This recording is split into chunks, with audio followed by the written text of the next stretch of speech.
ٹھیک ہے، میں معذرت کے ساتھ مجبوراً آپ کو ہٹا رہا ہوں کہ آپ جی محمد بھائی آپ کی آواز نہیں آ رہی ہے. جی شیخ جی آ رہی آپ آواز اب؟ بہت لیٹ رسپانس آتا ہے آپ کا، پتہ نہیں کیوں. وہ نیٹ ورک کا اصل مسئلہ ہے. جی شیخ جی آپ نے وضاحت کی ہے کہ کلمے کے متعلق جو وضاحت تھی وہ آپ کا ہے، ذاتی اتحاد ہے آپ کا، ٹھیک ہے، لیکن بہرحال ہمیں تو سنت کو فالو کرنا چاہیے. وہ آپ کا اتحاد آپ کہہ رہے ہیں جس مرضی زبان میں پڑھ لیں، لیکن ہمیں تو کرنا چاہیے جو سنت میں کھاؤ. اچھا ایک بات اور بتائیے محمد صاحب، ایک بات پلیز. اللہ کے نبی صلی اللہ علیہ وسلم لوگوں کو جب دین کی دعوت دیتے تھے تو کیا اردو زبان میں دیتے تھے؟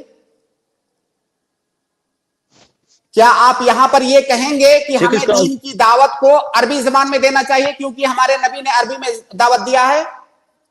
کیا آپ اس کو اجتہاد کہیں گے؟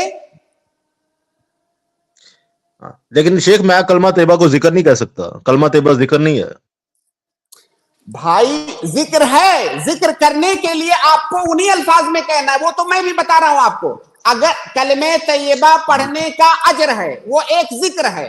اگر آپ ذکر کرنا چاہتے ہیں تو آپ اس کو بدل نہیں سکتے، آپ اس کو اردو میں نہیں کہہ سکتے. ذکر کرنے کے لیے میں اسلام میں داخل ہونے کی بات کر رہا ہوں. اسلام میں داخل ہونے کے لیے آپ اپنی زبان میں بول کے اسلام میں داخل ہو سکتے ہیں. اگر آپ ذکر کرنا چاہتے ہیں تو آپ کو ذکر کے الفاظ توقیفی ہوتے ہیں. قرآن تلاوت کرنا چاہتے ہیں تو آپ کو انہی الفاظ میں تلاوت کرنا ہے. قرآن کے احکام کو اگر آپ کو بیان کرنا ہے تو آپ اپنی زبان میں بھی وہ احکام بیان کر سکتے ہیں. تو فرق کو سمجھیے، آپ کیوں وہاں پر جو ہے اسی نقطے پر آپ ڈٹے ہوئے ہیں؟ محمد بھائی آپ دلیل لایا کریں ساتھ میں. آپ آ تو جاتے ہیں اپنے ایک موقف کے ساتھ، نہ تو اس میں آپ کے ساتھ دلیل ہوتی ہے نہ اس میں آپ کے ساتھ کوئی چیز ہوتی ہے، لیکن آپ اپنے موقف پر ڈٹے ہوتے ہیں. بہت اچھی بات ہے، آپ ڈٹے رہیں اپنے موقف پر، لیکن دلیل کے ساتھ ڈٹے رہیں. اب آپ اگر یہ دلیل، ایک دلیل آپ شیخ کے سامنے یہ پیش کر دیتے کہ بھئی اللہ کے نبی نے کہا کہ جو لا الہ الا اللہ کے بغیر اگر کوئی اسلام قبول کرتا ہے تو اس کا اسلام قابل قبول نہیں ہے، اس طرح کی کوئی دلیل آپ پیش کر دیتے تو پھر آپ کا موقف مضبوط ہو جاتا شیخ کے مقابلے میں. لیکن اس پر آپ کے پاس نہیں دلیل نہیں شیخ ہے. اصل میں نہیں شیخ اصل میں نا میری بات کو شیخ جو ہے وہ اصل میں سمجھ نہیں رہے. اصل میں جو سعودی اسکالر ہے نا، جو سعودی اسکالر ہیں اور جو علامہ البانی باشمول علامہ البانی، وہ یہ جو کلمہ طیبہ خاص یہ والے الفاظ لا الہ الا اللہ محمد رسول اللہ، وہ اسے حدیث ہی نہیں مانتے. وہ کہتے ہیں یہ کسی حدیث سے ثابت ہی نہیں ہے یہ لا الہ الا اللہ محمد رسول اللہ. اصل جو کلمہ ثابت ہے وہ ہے اشہد ان لا الہ الا اللہ و اشہد ان محمد عبدہ ورسولہ. اس سے بحث ہی نہیں تو ہے نا اس ہماری. سلسلے میں بات کر ہم دیکھیے اس سے بحث بحث ہی نہیں ہے. کر رہے ہیں. ہم یہ کہنا چاہ رہے ہیں ایک کافر ہے، اس کو اسلام سمجھ میں آ گیا، اسلام میں داخل ہونا چاہتا ہے. اب اسے کیا کرنا ہوگا کہ اسلام میں داخل ہو جائے؟ مان لیجئے وہ جو عربی کے الفاظ ہیں وہ اس کو آتے بھی نہیں ہیں. ہم اس سے کہیں گے بھائی اللہ رب العالمین کے تنہا معبود ہونے کی گواہی آپ کو دینی ہے، اس کو ماننا ہے، اس کے جو تقاضے ہیں بعد میں اس پر عمل بھی کرنا ہے، اور نبی صلی اللہ علیہ وسلم کی رسالت کی گواہی دینی ہے. آپ اسلام میں داخل ہو گئے. اس سے ابھی وہ جو لا الہ الا اللہ محمد الرسول اللہ یہ بولنے کی طاقت بھی نہیں ہے اس کی، اس کو نہیں، وہ نہیں بول سکتا. تو کیا اسلام میں داخل نہیں ہوگا؟ بالکل ہوگا. کلمہ یہ ذکر ہے، ذکر کے لیے ذکر توقیفی ہے. اگر اس کو ذکر کرنا ہے تو انہی الفاظ میں کرنا ہے. لیکن اسلام میں داخل ہونے کے لیے وہ اس کلمہ کا جو معنی ہے، جو محتوا ہے، اس کی گواہی دے گا تو اسلام میں داخل ہو جائے گا. ہم صرف اتنا کہہ رہے ہیں. آپ پتہ نہیں کس وادی میں لے جا رہے ہیں ہم کو. واضح ہے شیخ.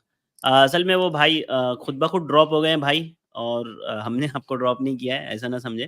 خود بخود آپ یہاں سے ریموو ہو گئے ہیں، ورنہ ہم آپ کو اسی طرح باقی رکھتے ہیں. اصل میں شیخ وہ ہر بار ایک موقف لے کر کے آتے ہیں، اس پر کوئی دلیل ان کے پاس ہوتی نہیں ہے. پتہ نہیں وہ کس اسکالر کا پڑھ کے آتے ہیں، وہ بلا دلیل آ کر کے بات کرتے ہیں. وہ بہت اچھی بات ہے، بات کرنا چاہیے، لیکن مطلب ایک سامنے والے کے پاس دلیل بھی ہو تاکہ سننے والے کو ایسا محسوس ہو کہ میرا وقت ضائع نہیں ہو رہا ہے.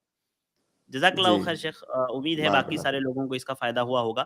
میں امین بھائی کو ایڈ کرا. امین بھائی آپ شارٹ میں اپنا سوال شیخ محترم سے پوچھ سکتے ہیں. السلام علیکم شیخ. وعلیکم السلام ورحمۃ اللہ.